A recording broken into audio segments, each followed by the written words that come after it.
हाल ही में election campaigning के दौरान दो शख्स जो तेलंगाना के मुसलमानों को गुमराह करने की कोशिश कर रहे हैं, ख़ासकर मैं हमारे महबूब आलम खान साहब के बारे में मैं आपको कहना चाहता हूं कि महबूब आलम खान साहब, आप एक ख़ानदानी नवाब हैं।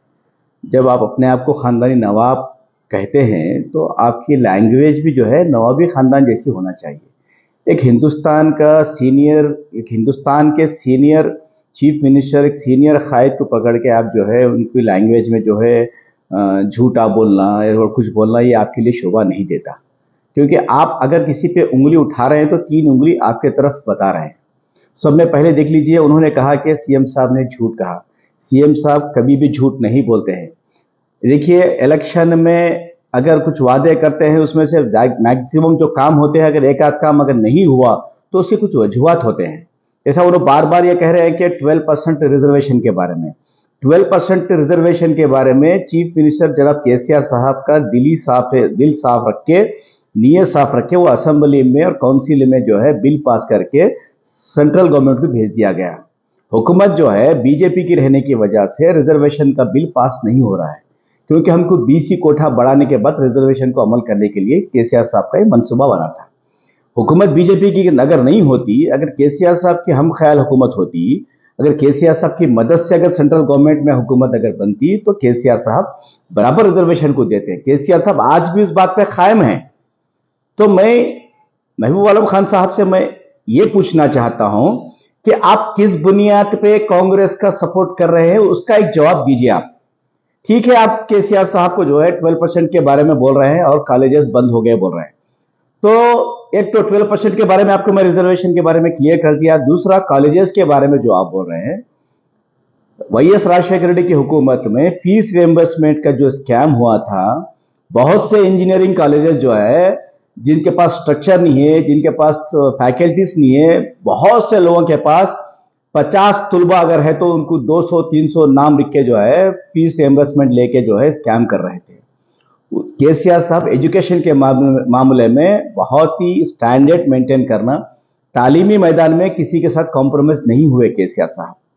बहुत से लोगों का टीआरएस में काम करने वाले एमएलसी के भी कॉलेजेस क्लोज हुए, जैसा पल्ला राजेश्वरी साहब का कॉलेज है, हमारे महबूब नगर में जेपीएमसी कॉलेज है, जिनके पास स्ट्रक्चर नहीं रहने की वजह से बहुत से पोल्ट्री फार्म में इंजीनियरिंग कॉलेजेस खुले, वैसे कॉलेजेस को बंद किया गया।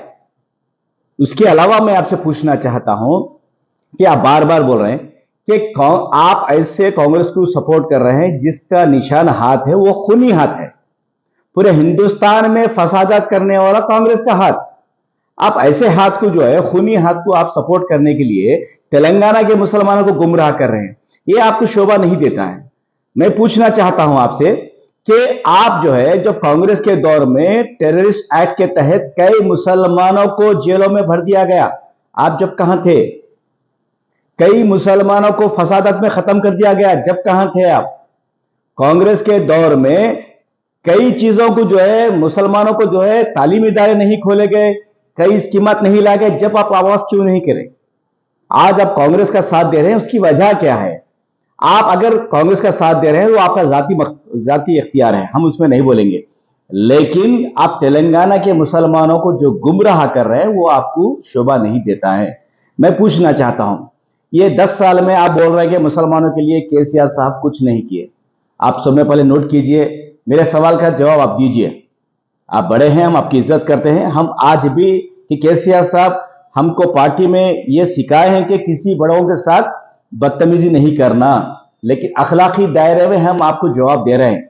हम चाहे तो हम भी बहुत जवाब दे सकते हैं आपको, लेकिन ये अखलाकी दायरे में है। अगर दोबारा फिर केसीआर साहब के ताल्लुक से अगर आप गलत बोलेंगे तो हम भी हमारी लैंग्वेज को भी गलत करना पड़ेगा। सब में पहले सवाल आपसे है कि तेलंगाना हुकूमत बनने से पहले मुत्तहिदा आंध्र प्रदेश में हमारे मुसलमानों के लिए कितने इदारे थे, आप उसका जवाब दीजिए। दूसरा शादी मुबारक के तहत कांग्रेस के दौर में स्कीम जो थी उसके लिए क्या खर्चा करे, वो जवाब दीजिए।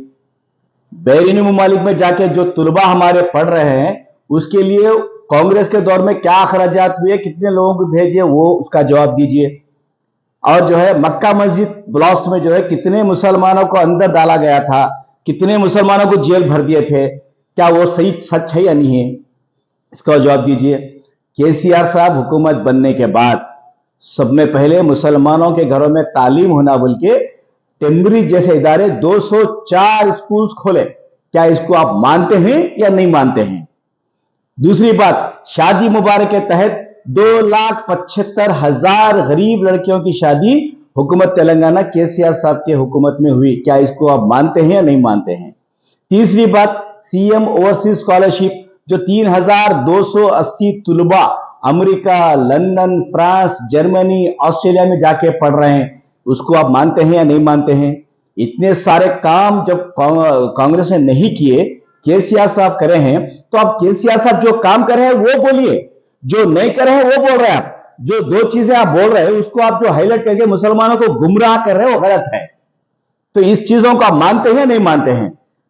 टीआरएस हुकूमत जो है मुत्तहिदा, आप तेलंगाना में देख लीजिए, आप हमने 11,000 करोड़ हमने खर्च किए हैं अखिलियत के ऊपर, चाहे वो एजुकेशन में फील्ड में हो, चाहे वो वेलफेयर स्कीमात में हो। फिर यही काम कांग्रेस वाले क्यों नहीं करे? आपके बाजू में जो रेवंत रेड्डी बैठे हुए हैं पीसीसी अध्यक्ष, उनको पूछिए आप, आपकी उम्र किधर है? आप जो है एक सीनियर कायद, सीनियर पॉलिटिशियन के बारे में ऐसा बोल रहे हैं। जो आपके बाजू में बैठे हुआ है वो एक आरएसएस का आइडियोलॉजी आदमी है, वो खुद कबूल है।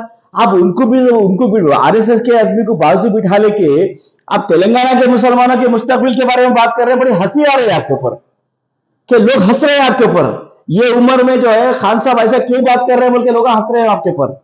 ये उम्र में अल्लाह अल्लाह करके आप जो है जो हकीकत है वो बयान कीजिए। मैं आपसे अदबन अपील करता हूं, दोबारा आप हमारे चीफ मिनिस्टर केसीआर साहब के ताल्लुक से आप लहजा सही रखिए। जो हुकूमत के जो काम है उसको बोलिए, जो नहीं हुए उसको बोलिए, हम मानते हैं, लेकिन लैंग्वेज अखलाकी दायरे में रह के बात कीजिए तो ठीक रहेगा।